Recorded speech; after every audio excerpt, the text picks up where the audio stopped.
Hi, I'm Dr. Chad Larson. Thanks for joining me in another episode of Keep It Real. You're catching me in my truck today because I went to the warehouse because I wanted to witness the first shipments of these supplements that accompany the Keto Med project and take some pictures of that and just kind of see that whole process happening. Just pretty exciting for us. And I'm so happy for the people that are starting their journey to fat burning and to, frankly, a better life for them and to decrease many of the risk factors that we're hoping to decrease by helping them to become basically a fat burning machine. And so it made me think about, though, probably many of the suggestions that have been made in the past for people who are now joining our Keto Med project, which is a completely different concept than probably what they've been told before. Because the most common thing is if you ask somebody, hey, I need to lose weight, they say you got to eat less and exercise more. And those things actually don't work. They never have worked and they never will work. And let me go into those a little bit in detail because that might be shocking information for some people. But the whole calories in, calories out concept has been completely debunked. Because here's the basics of why this happens. If you drop your calories, let's say normally your body requires 2,000 calories per day. And that's normally what you consume is 2,000 calories. If you drop 500 calories and you go down to 500, if you drop down 500, so you're consuming now 1,500 calories per day, your body goes through certain changes to offset that loss of calories.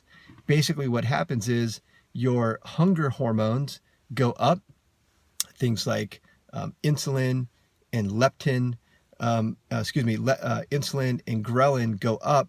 They make you hungrier, and the satiety hormones like leptin and cholecystokinin and these other hormones go down. They're suppressed. So the hormones that tell you that you're full go way down, and the hormones that tell you that you're hungry go up.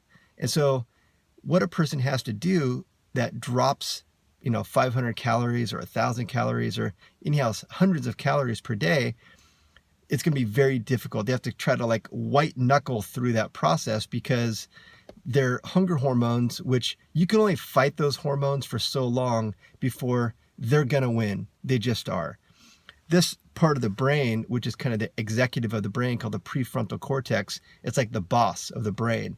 What they've noticed in people who are following calorie restricted diets is they've done studies where a person is in a functional MRI unit, meaning that you can watch the activity of the brain while they're in an MRI unit, and they give them some kind of food stimulus.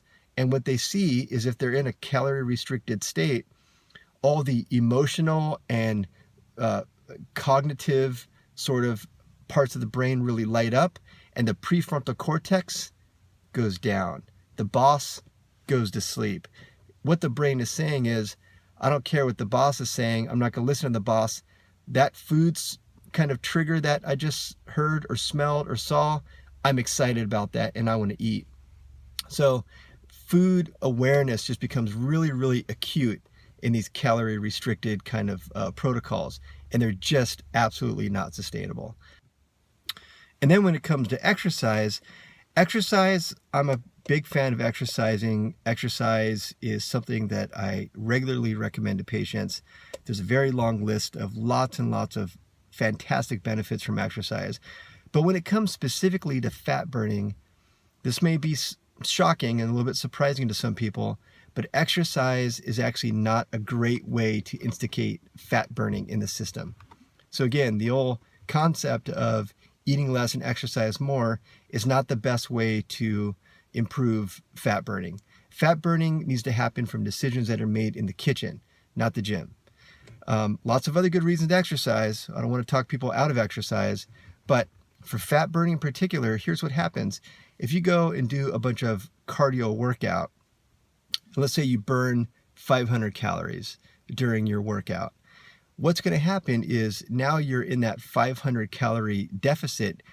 Those hormones, those hunger hormones, like I just talked about with the caloric restricted diet, you're now in a caloric deficit. The hunger hormones like insulin and ghrelin are going to start to skyrocket, and the satiety hormones are going to drop down. So your body's going to say, I'm not satisfied right now. I need more calories. So what you're going to do is you're going to act on those hormone signals. Your brain's going to go, I need those calories. And so you're going to consume pretty much a relative amount of the calories that you just burned. So again, the whole calories in, calories out, and exercise for fat burning doesn't fit. What fits is hormones. Hormones are really what dictate fat burning. Fat burning is not a willpower thing. Fat burning is not a discipline thing. It's a hormone thing. And so we have to instigate certain hormones in the system to make your body use the stored energy that's in the system, which is your fat. Glucose, glycogen, the sort of carbohydrates that are stored in our body, maybe 1,500 to 2,000 calories. But the fat that's stored in our system, we have tens of thousands of calories tucked away in our body. But because of the food decisions that we make, all that great energy that's tucked away in fat is completely untapped. The key has been thrown away and it's just locked. And with everybody kind of consuming lots of high carbohydrates, that causes insulin to be released. When insulin is up, the fat burning hormones are down. So the only way and the major way to get the fat burning hormones to kick in, to start tapping the fat for energy, is we must get insulin down. Insulin is kind of the gatekeeper for our body to burn fat. And so this is really the centerpiece of the KetoMed project. So if it's something that you're interested in learning about, read the information that we'll provide.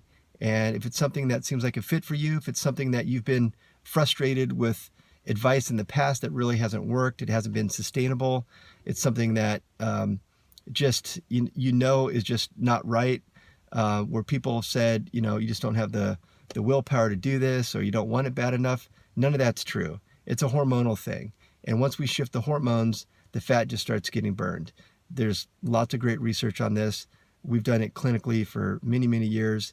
It's something that just absolutely works, but we just have to give the body the right pieces of information to start to burn fat really, really efficiently. And this could be a lifelong change.